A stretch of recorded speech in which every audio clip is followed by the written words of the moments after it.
Assalamu alaikum. Good morning, grade 7 students. In lecture number 3, we are studying about atoms again. Atoms are the building blocks of matter, the smallest particle the whole universe are made up of.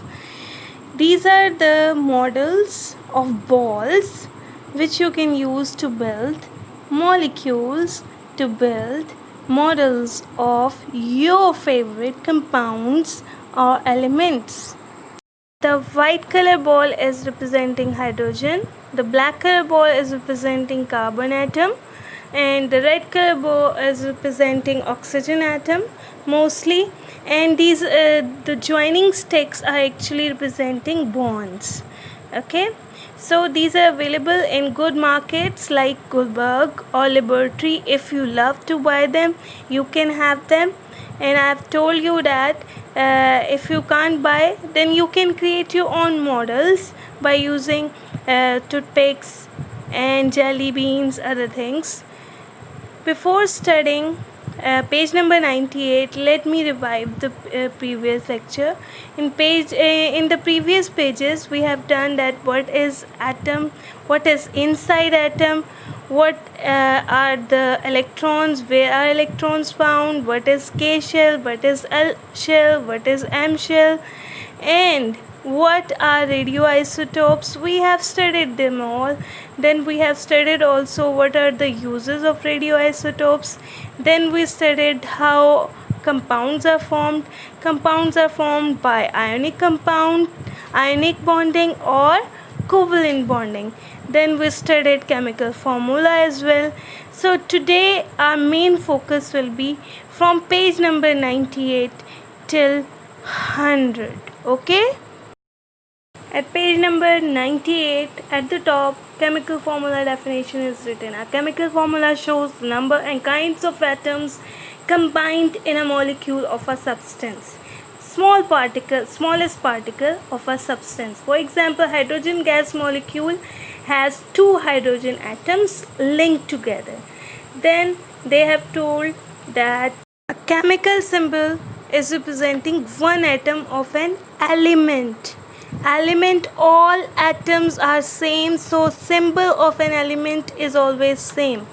A chemical formula, on the other hand, represents a molecule of an element or compound. So chemical formula can be of elements as well as chemical formula can be of compounds as well. Chemical formula of compounds will be definitely having different types of atoms, different kinds of atoms. While there are only 117 elements, scientists have found or made more than 26 million different compounds, many of them in the last 80 years or so. You couldn't possibly write all the chemical molecules, so we are just taking examples. Page number 98, they have taken 3 molecules. One is water, second is carbon dioxide, third is sulfuric acid. All 3 are compounds. Water is made up of 2 hydrogen atoms, that's why H2 is written, and 1 oxygen atom. So what is the formula? H2O for water. In the same way, carbon dioxide, CO2, 1 carbon, 2 oxygen atoms, and sulfuric acid, H2SO4, 2 hydrogen, 1 sulfur, 4 oxygen atoms, total 7. We have studied this in detail in our last question that we have done in lecture number 2. So here in page number 99, we are studying calcium hydroxide. It is 4 type of molecule, that is 4 type of compound that is discussed. 1 atom of calcium, 2 atom of oxygen, and 2 atoms of hydrogen. Okay, some common ions are written here. Sodium, valency 1, because its outermost shell has 1 electron, that's why 1. Potassium 1, same is the case. Silver 1, hydrogen 1. On the other hand, chloride takes 1 because it has 7 electron in its outermost shell, so it takes 1 to become octet. Iodide -1, same is the case with iodide, chloride. All these are taking 1 electrons. and completing their outermost shells. On the other hand, oxygen lacks 2 electrons in the outermost shell. It has 6 electrons, so it always forms O minus 2. What is its valency? Oxygen valency O minus 2. Same is the case with sulfur atoms, S minus 2. At page number 100, it is written, as we have done already, what is sodium chloride? Sodium Na plus, chloride Cl minus. So both positively charged ions are sticking together to form salt, white salt. Here calcium carbonate formation is shown.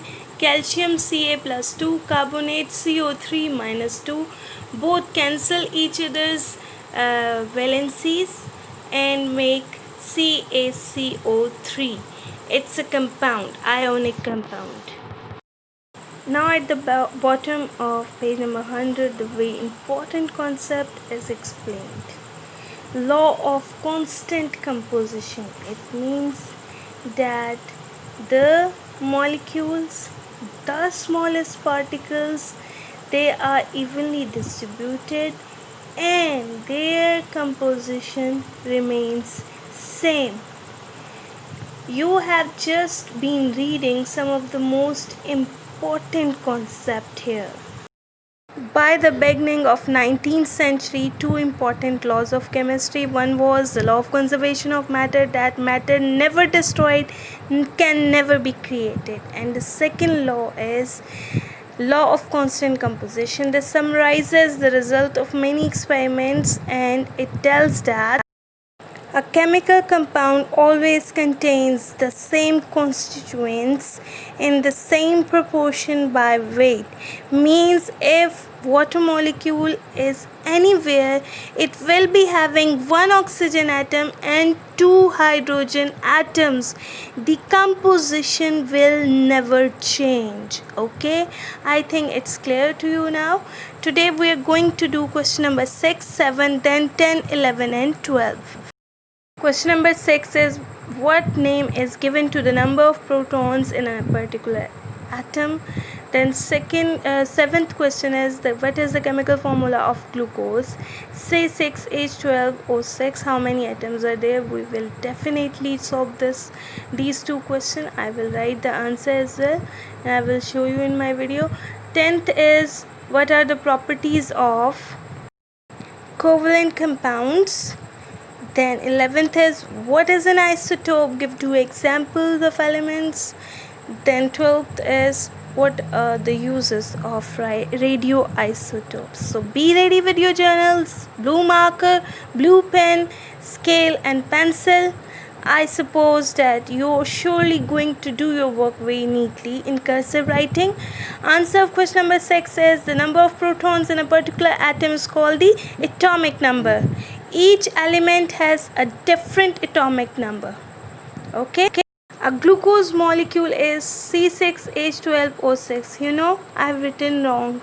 6 should be smaller as suffix, small suffix.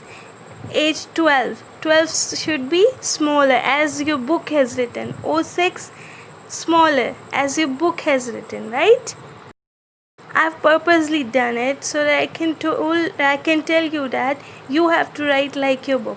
It has 6 carbon atoms, 12 hydrogen atoms and 6 oxygen atoms, making 24 atoms altogether. So smallest bit of glucose molecule will be having 24 atoms all together with covalent bonding. Here is the molecular model of glucose. Here is another description, what are ionic bonds, what are covalent bonds, and this is a funny picture. I always tell this. Small white balls are electrons. In ionic compound, one electron has been taken and put in a shell and given to other atom, and in covalent bond electrons are shared. So this is the summary.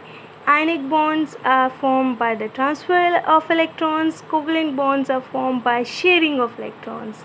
Now our question number 10 is, What are covalent compounds? The atoms in a covalent compound share electrons between them. The picture is telling you perfectly. Such bonds are quite weak, which is why many covalent compounds are gases or liquids. They have low melting and boiling point because it doesn't take energy to break the bonds between them. Atoms have protons in their nuclei and neutrons in their nuclei. If the number of neutrons vary, atoms remain the same, but these a little different atoms are called isotopes. Isotopes are atoms of the same element which have different number of neutrons, so different atomic masses. Some elements which have isotopes include carbon, phosphorus and uranium. I have shown here an example of hydrogen atom. And now question number 12 is radioisotopes. Radioisotopes are those isotopes whose atomic mass is more than 80. The elements whose nucleus are having more than 80 neutrons. Okay, radioisotopes are used to produce atomic energy in nuclear power station, in nuclear weapons. Here I have shown a Pakistani girl diagram. You can see nuclei of radioisotopes are always giving off radiations. Please pause this video. Always watch this video at 720p. The radioisotopes are used in nuclear power stations, they are used in medicines, in pacemakers, in cancer cells treatment, in industry. They are used to show up leaks in pipes, in agriculture research. Radioisotopes can be used to trace the history, the age of anything. So happy Independence Day. Keep practicing. Allah Hafiz.